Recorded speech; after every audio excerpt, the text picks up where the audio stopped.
All right, put your hands together for the one, the only, the former greatest homeless comedian in Huntsville. There's a better one now. I'm just kidding. It's true. There's no homeless comedians anymore. We're getting somewhere. Yay! Joel Elliott, everybody.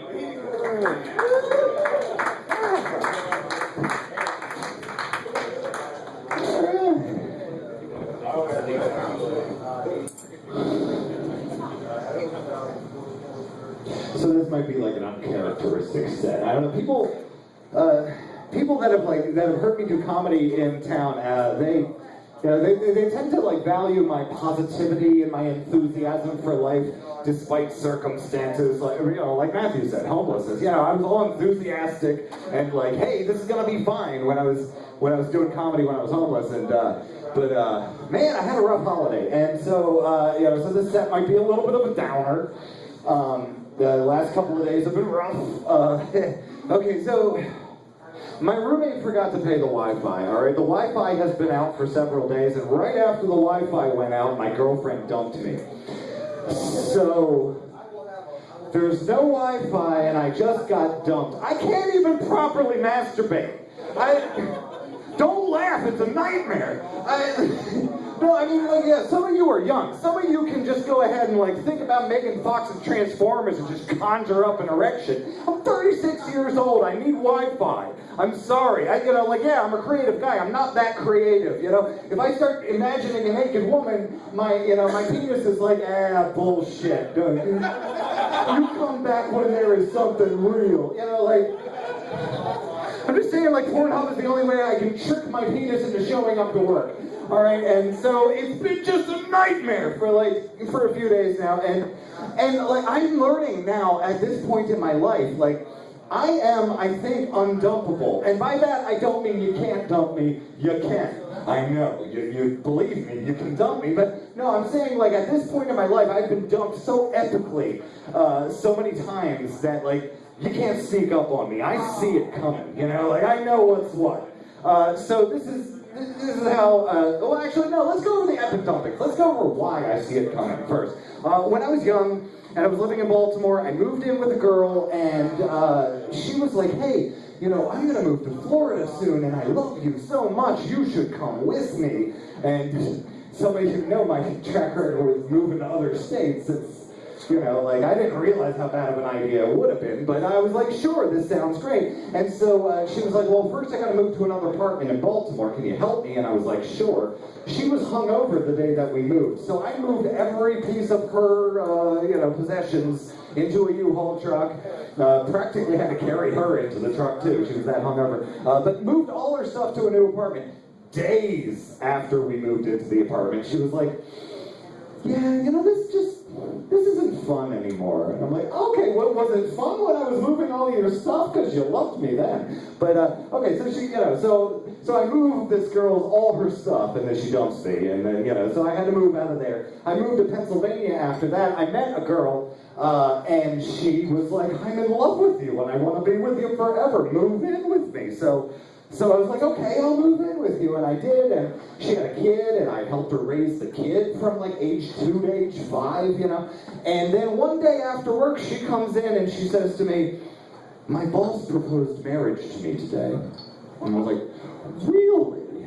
Oh, well, what did you tell him? And she said, I said I had to think about it. I just immediately walked to the bedroom and started packing my things, it's like, it doesn't matter then. And then, even if you think about it and the answer is no, if I want to have any dignity, I have to just leave. I mean, so that was the other one. And then, of course, the third one, I was married, and it was an abusive relationship, and she moved me to Alabama, and then she did a bunch of paperwork to make me look like the monster. I spent 2 months in jail, and then I start doing open mics and become a stand-up comedian. So no, it hasn't worked out that well. Okay, I'm fine. I'm fine. I honestly was not shooting for that formula of this is something that bothers me, and now it bothers me passionately, and here's the long sentence, please clap, I swear.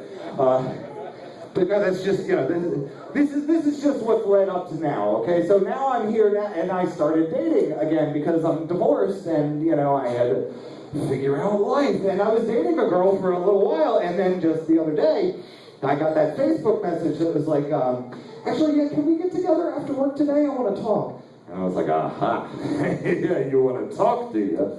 Every other time you hang out with me, you want to hang out. Now we want to talk. I know what this is. So I went to the bathroom and I shaved. Because if you're going to dump me, I'm going to look good. I'm getting prepared. I think I'm getting dumped today. I'm going to shave before I leave the house. Okay. So like I said, the Wi-Fi's cut off, so I leave the house to go find some Wi-Fi and get some work done. And, the person's like, hey, so, when do you want to hang out? I was like, oh, well, I'm out of the house right now. We'll get together wherever I land or whatever. So I go to a place with Wi-Fi, and then another friend of ours, a mutual friend of ours, that friend shows up where I'm at, and he's like, hey, how are you doing? You want to hang out? And I was like, well, I was going to go talk to my girlfriend because my girlfriend wanted to talk, and he was like, well, I guess I could just take you over there then. And so he texts back and forth with her for a minute, and then we go over there. I say to him, I got this weird sneaking suspicion that I might be getting dumped. And he was like, oh man, wow, I didn't know. And we talk about that. But then I was like, well, but she's having you bring me over to her house. I'm sure maybe, she wouldn't have me bring you over and then dump, I start convincing myself maybe it's not happening. So we get there, okay? And it's me and her and him and her roommate. We're all sitting there. And he says to her, sorry about those weird texts. It's just, I haven't seen you or him for a while, and I wasn't sure if you guys were still dating. I didn't want to touch on a sore subject. And me, being a stand-up comedian and not wanting to miss an opportunity to tag a joke, I say, yeah, he was all like, do you even still want Joel? And I say that, and we all have a chuckle. And that joke is so much funnier now. So much funnier now, because she hadn't told me yet, and she's sitting there actually the answer is no, But, oh, this is fresh, I'm sorry. So we all go outside. No, not all of us, no, just her and me. This is where the moment happens, Go outside to have a cigarette, and I look at her and I go, now, this might be a dumb question, but I have this feeling that you might be dumping me. And her forehead crinkles, and she nods her head, and I'm like, okay. And so, of course, immediately, she starts trying to, spill out explanations, she's like, well, it's because of that. I'm like, it's okay.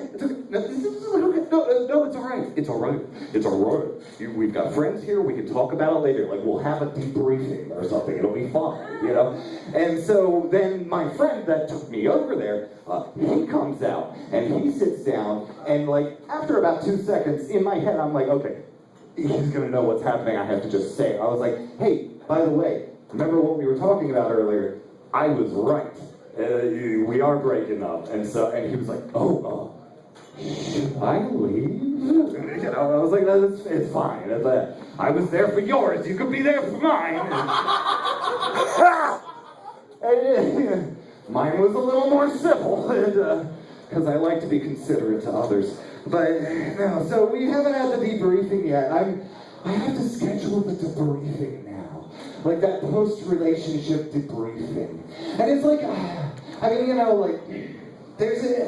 I'm not dumb. It's there's a lot about it that's okay, I already pretty much know why and what, but we're going to have that, and that'll be fun. But I'm kind of putting it off because, while I'm in this dark psychological state, I am so much funnier than when I'm, well-balanced. And so I'm starting to think about, asking her if we could just put this out a couple of weeks so I can get booked on a good show or something, can we just talk about the relationship? Let me just go ahead and descend down this rabbit hole and see where it goes.